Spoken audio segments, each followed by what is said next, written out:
Good morning, good afternoon, good evening. This is Russell Brown, and this is day 5 of day 6 of the On Point Challenge. Okay. What is the On Point Challenge? The On Point Challenge is to take on 15 minutes of online reading for 50 days and to see how and what happens to me personally at the end of it. The reason I've initiated this challenge for myself, is to retain. I think reading out loud is going to become a very important requirement because I believe it will retain and build your cognitive capabilities. And another thing is that with us watching the news so much these days, we are reading less, and we are so eventually at some point in time our faculties will begin to fail us because we are not expressing, we are just taking in content. So it's not so much of a dialogue as more of a retention, and the conversations that we are having are more domestic. Having conversations outside of our normal scope will be essential. And another thing is that I think when we communicate professionally, there are different set of faculties that are tested as opposed to when we communicate at home. So with that, I'll start my reading for today. I've already done 2 readings. I'm hoping that the third one is the one I'm putting online. So I'm reading from Day to Day Economics by Satish Devkar, and it is a part of the IIM curriculum from IIM Ahmedabad. So today's passage that I'll be reading is from chapter 3 of the book, and the chapter's name is Money, Marketing and Stock Market. I will be reading up to what is money.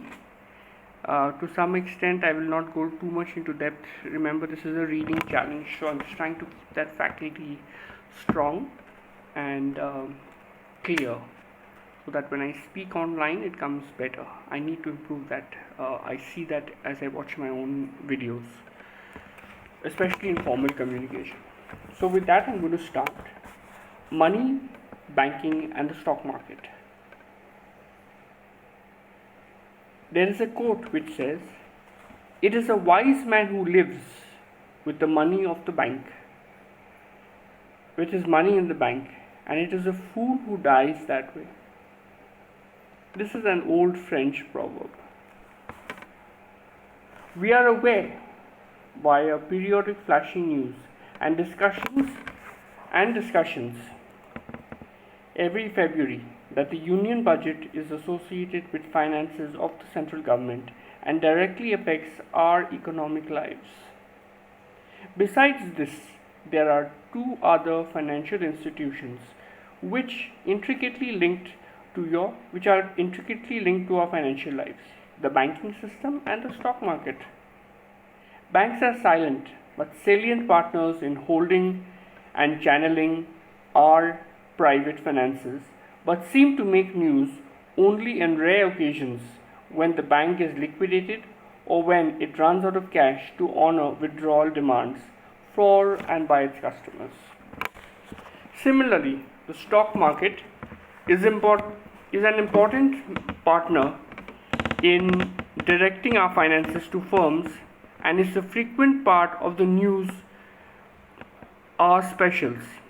In this chapter, we will endeavor to understand more of these institutions. By the end of it, we will be in a position to understand the abstract concept called money as against the common English usage of the term. We will understand how people currently evolved. I'll repeat that. By the end of it, we will be in a position to understand the abstract concept called money as against the common English usage of the term.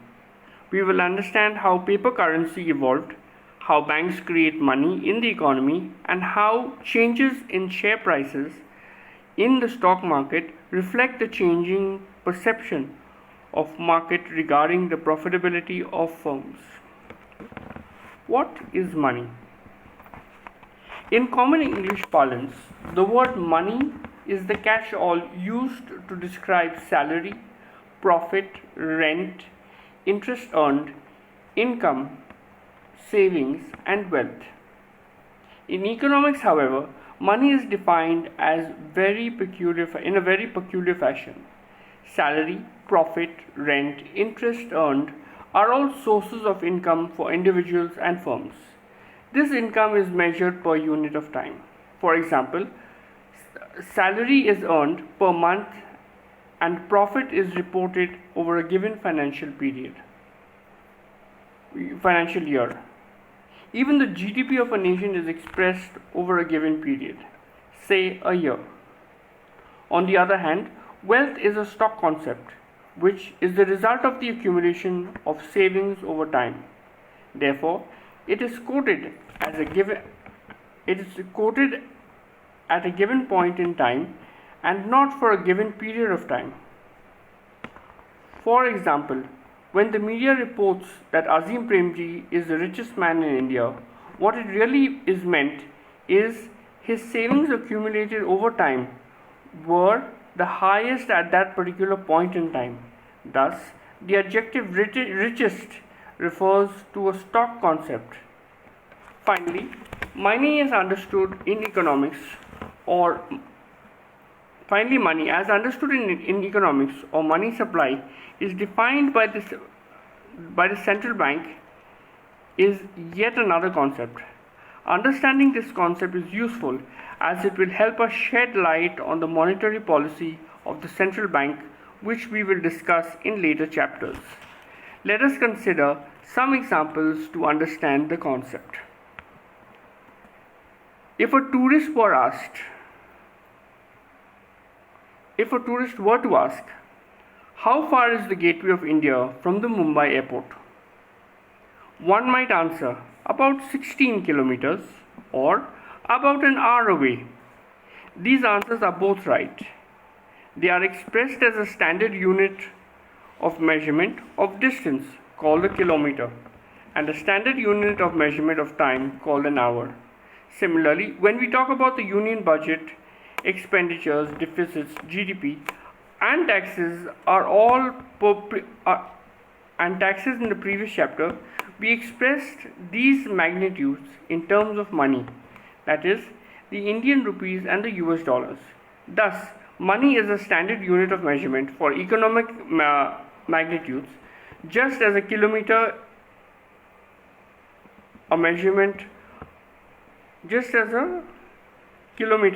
and an hour are both for distance and time respectively. However, money is much more than just a standard unit of measurement. It also represents the cash balance that the household has on an average during a given period. Consider the following exclamation one might hear at home. I withdrew rupees 10,000 a week ago from the ATM and now you want me to withdraw another 8,000? At the heart of this exclamation is the practical issue of how much and how often a family may need to withdraw cash from the automated teller machine. The issue involves competing arguments.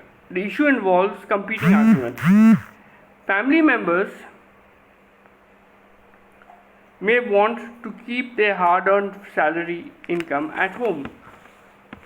There is always the risk. I'll repeat that again. I think I read it wrong. The issue of competing arguments. Family members may not want to keep their hard-earned monthly salary at home, for there is always the risk of theft or pilferage. The family would also lose out on the interest amount by keeping the salary in the savings account. Therefore, one may wish to withdraw cash only when required. However, one needs cash every now and then, entailing frequent visits to the ATM, which becomes irksome. In fact, it involves wasting precious time which one would rather spend on other important activities. Thus, it would make sense for the family to keep some optimal amount at home. The necessity for holding optimal cash balance over a given period arises because family members earn income periodically by selling their labor services, but they need to spend cash by buying goods and services throughout the month. It is clear that the income and the expenditure patterns are not synchronous, and holding an optimal amount of cash balance would facilitate the exchange of the family's labor services with the goods and services for which they buy. Therefore, holding an optimal cash balance serves an important purpose. It facilitates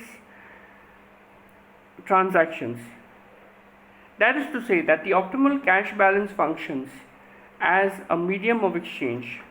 Money is just that, a medium of exchange. The demand for such cash balances is referred to as the transactional demand for money. In fact, one family would insist that it is advisable to keep some extra idle cash at home, since one requires a cash balance not only to buy regular expected expenses, but during the month. I'll repeat that, okay? In fact, some families may insist that it is advisable to keep some extra idle cash at home, since one requires a cash balance not only for regular expected expenses during the month, but also for unexpected ones. For example, one never knows when the in-laws or the relatives are going to pay an unannounced visit. Thus, a household needs to hold a cash balance as a precaution against unanticipated expenses. The demand for such cash balances is referred to as the precautionary demand for money. John Maynard Keynes, the father of modern economics, says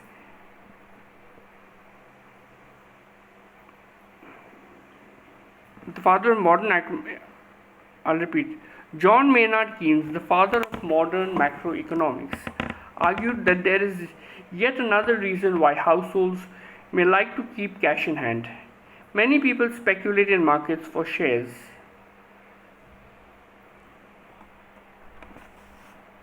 or stock, in real estate, and in precious metals with the view of making capital gains. One would sell the asset, financial or real, when the prices were high and hold on to the proceeds in the form of cash.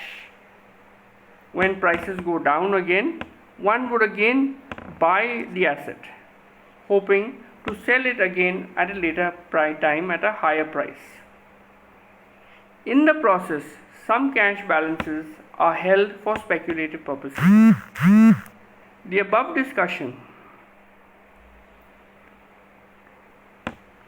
shows that households keep cash balances for three purposes: transactions, precautionary, and speculative.